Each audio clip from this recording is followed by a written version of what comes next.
Fala galera, meu nome é Felipe Eli e nesse vídeo a gente vai ver como criar campos personalizados nos itens de menu. Para esse vídeo eu vou usar um cenário bem comum, que é como transformar um item de menu num botão, por exemplo. Então o usuário vai ter um checkbox ali no item de menu para marcar exibir como botão, e quando esse item estiver marcado a gente vai adicionar uma classe a esse item de menu. Antes da gente começar, deixa eu só te lembrar de assinar aqui o canal, ativar o sininho e deixar uma curtida no vídeo, beleza? Como eu falei na parte 2 daquelas novidades sobre o WordPress 5.4, existe agora uma action que facilita todo esse processo de criação de itens personalizados. Antes de eu falar sobre como está funcionando no WordPress 5.4, eu vou explicar rapidinho como é que isso funcionava antes do WordPress 5.4. O WordPress, para exibir menus, usa um tipo de classe chamado Walker.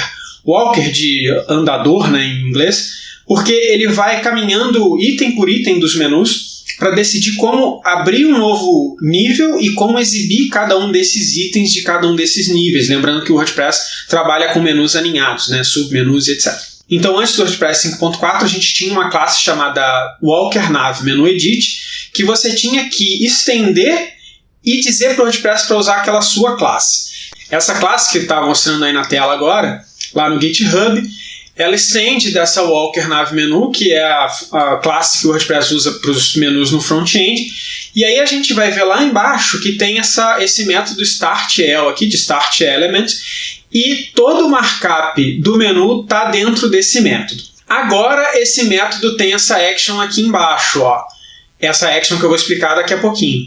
Antes ele não tinha. Então, quando não tinha essa action, você tinha que sobrescrever essa função, usar o filtro wp-edit nav-menu walker para trocar essa classe para o WordPress passar a usar a tua classe e aí sim usar o teu método sobrescrito. Isso tem um grande problema, porque o WordPress só consegue trocar por uma classe. Então, se você tem, por exemplo, 2 plugins fazendo a mesma coisa, a classe que vai ser usada vai ser a do último plugin. Então, a do meio ali vai ser completamente ignorada e o campo criado por essa do meio não vai estar valendo. Mas isso tudo era antes do WordPress 5.4. Agora a gente tem essa nova action e a gente vai usar essa nova action aqui para os nossos exemplos. Eu separei isso aqui em 3 etapas. Como exibir o campo, como salvar o valor do campo e como usar o valor do campo. Para a gente exibir o valor do campo, aí sim a gente vai usar essa action nova e é esse código que a gente está mostrando aí na tela. A gente tem a action, uma função pendurada na action. Vocês estão vendo ali que essa função está recebendo 4 parâmetros. Não precisava dos 4, a gente só está usando o primeiro. Mas eu deixei o código completinho porque tem muita gente que vem aqui, copia, cola e depois edita conforme necessário. E aí vocês estão vendo ali que a gente está pegando o item ID. Bom, vocês estão vendo ali, primeira coisa, que tem um getPostMeta.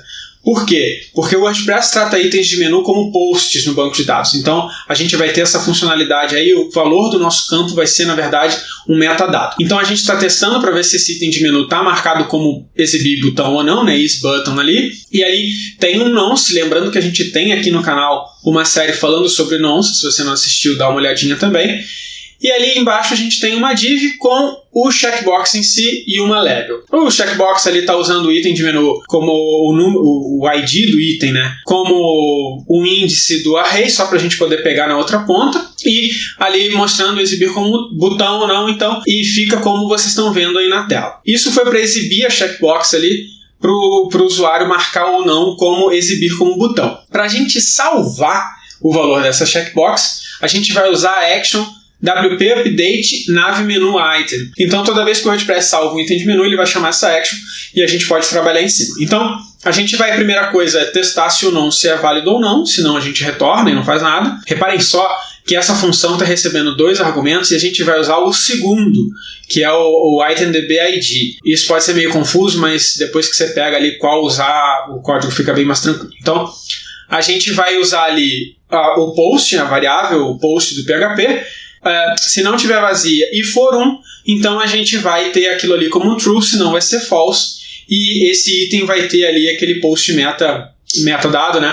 Is button como true or false. Essa foi a parte de salvar o item, né? A gente vai ali então ver que quando a gente salva, marcou ali, salvou. Quando eu dar o refresh na tela, já está marcado, porque na outra função a gente já estava tratando isso, né? Como com aquela funçãozinha checked do WordPress. Falta então a terceira etapa, que é como usar o valor do campo. No meu caso aqui, no nosso caso fictício, basta só acrescentar uma classe para o item de menu. Então a gente vai usar o filtro nav-menu CSS class, que também é uma função que pode receber um monte de argumento. A gente só vai usar o segundinho ali, que é o item. E aí a gente vai ver, esse item de menu tem um metadado isButton, né? A gente vai transformar isso em booleano, né? True or false. E aí, se tiver, a gente vai adicionar a classe button, senão a gente não faz nada. E sempre lembrando que filtros retornam, então a gente retorna as classes como elas chegaram. E aí o final, com esse CSS meio tosco, só que eu fiz aqui para o vídeo, fica desse jeito para o item que está marcado como exibir como botão. Existe uma dev note falando sobre isso. Nessa dev note ele fala qual é a action para usar com o personalizar, o customizer. Para usar com o customizer você vai precisar adaptar bastante coisa, assim, usar um JavaScriptzinho, o markup é um pouco diferente, então eu não vou tratar disso nesse vídeo. Talvez a gente fale disso num outro vídeo, não sei.